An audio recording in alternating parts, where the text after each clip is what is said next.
Bom dia, gente. Meu nome é Fernando Caldas, eu sou advogado sócio do Barbosa, Caldas e Rocha Advocacia. E eu estou aqui hoje para falar um pouco do leilão extrajudicial. Como é que ele funciona e explicar um pouquinho. Que são os leilões promovidos sem a participação da justiça. O banco faz um pedido administrativo simples para o agente fiduciário, que é quem vai realizar a venda desse imóvel, quem vai realizar o leilão. Faz um pedido e o leilão acontece. Neste vídeo, a gente vai falar do caso específico dos contratos regidos pelo Sistema Financeiro da Habitação, que é disciplinado pelo Decreto 70 de 1966. Existem outros casos de perda do imóvel por falta de pagamento das prestações. Tem os contratos regidos pelo Sistema Financeiro Imobiliário, por exemplo, que é regido por uma outra lei, que é a Lei 9.514. Tem os casos de execução hipotecária, tem falta de cumprimento, por exemplo, de contrato de promessa de compra e venda de imóvel, onde o cidadão ele não perde exatamente o imóvel, ele perde o direito de adquirir o imóvel porque ele não pagou as prestações em dia. Efeitos práticos são os mesmos, tá? Você tinha as prestações para pagar, não pagou e por conta disso você vai acabar ficando sem o imóvel.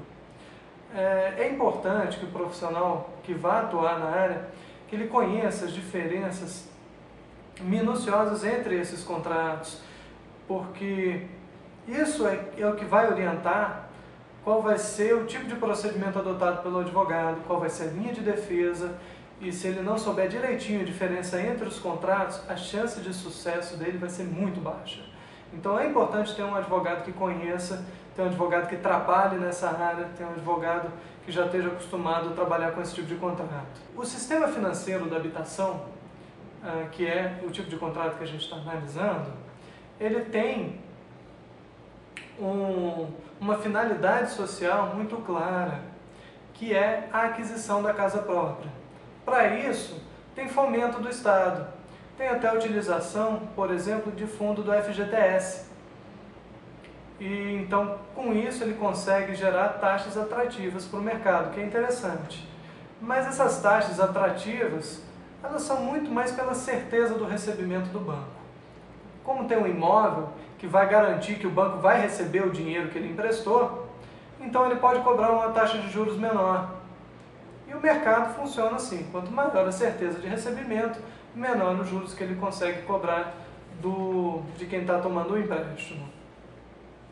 O Decreto-Lei 70 de 1966, que é o que a gente está analisando, ele ainda da época da ditadura militar, ele traz esses resquícios.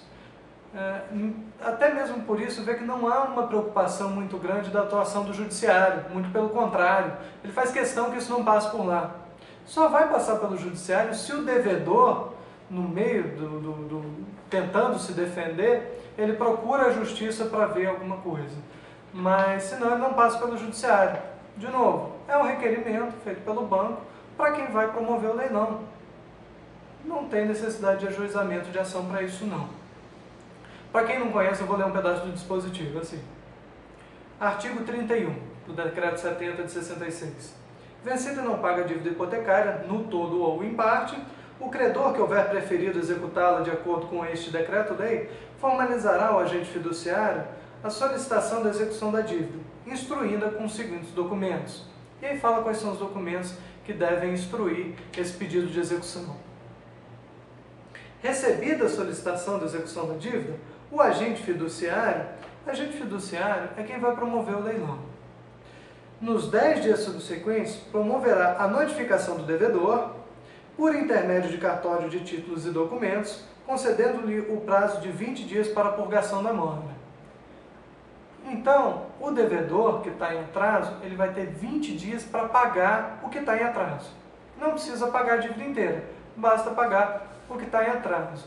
Só que contrato imobiliário, normalmente, traz prestações muito altas e 20 dias é pouco tempo para o devedor se organizar e conseguir pagar o que está devendo.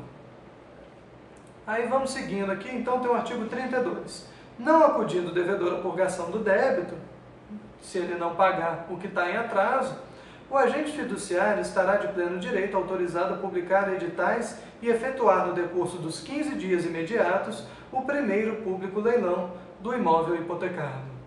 Então, se não pagar o que está em atraso, vai ocorrer o leilão daquele imóvel.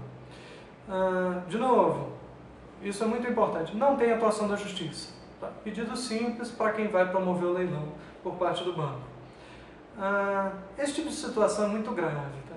Tem dados pelo Banco Central, você pode consultar no Banco Central, mostrando como é que anda a adimplência desses contratos, no caso específico do sistema financeiro da habitação. E você vê que a inadimplência é enorme, ela vai crescendo, tá? De quando é celebrado, e aí eles têm uma diferença de 3 meses de inadimplência para mais de 3 meses de inadimplência. E a primeira tabela que tem, que são dos contratos mais antigos, por exemplo, chega perto de 90% o índice de inadimplência. Então tem muita gente em situação delicada. Você vê que é um contrato que está gerando muito problema, que está gerando um problema de inadimplência muito grande. Um questionamento pertinente: será que pode, então, o banco promover a venda, o leilão desse imóvel fora da justiça? Será que isso é certo? A gente já viu que tem um decreto que regulamenta isso. O questionamento é pelo seguinte: a nossa Constituição Federal, promulgada em 1988, ela estabelece no artigo 5º, inciso 54, o que a gente chama de devido processo legal. Eu vou ler só o inciso. Ninguém será privado da liberdade ou de seus bens sem o devido processo legal. Então, à primeira vista, parece que o decreto-lei ofende a Constituição. E por conta disso, então, ele teria que ser adequado.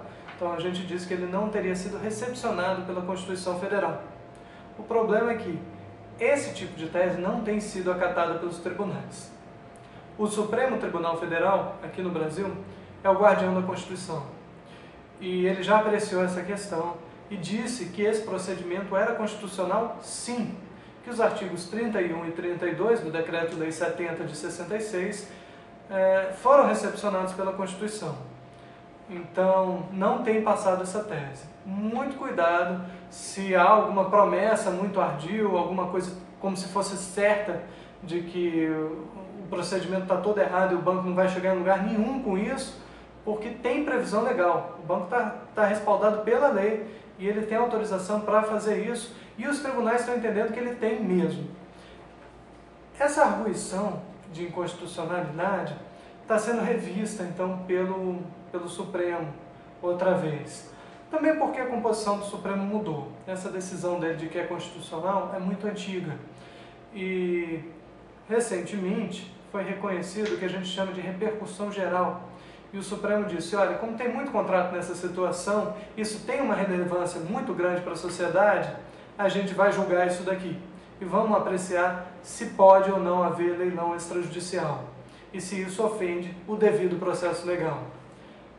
Olha, o julgamento não tem data para acontecer. Então, não dá para confiar nesse tipo de tese.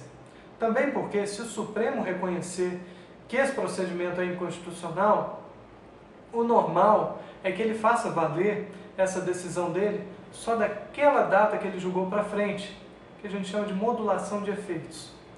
Porque muito leilão extrajudicial já foi promovido, e esses imóveis já foram vendidos e revendidos várias e várias vezes, e tem famílias morando neles.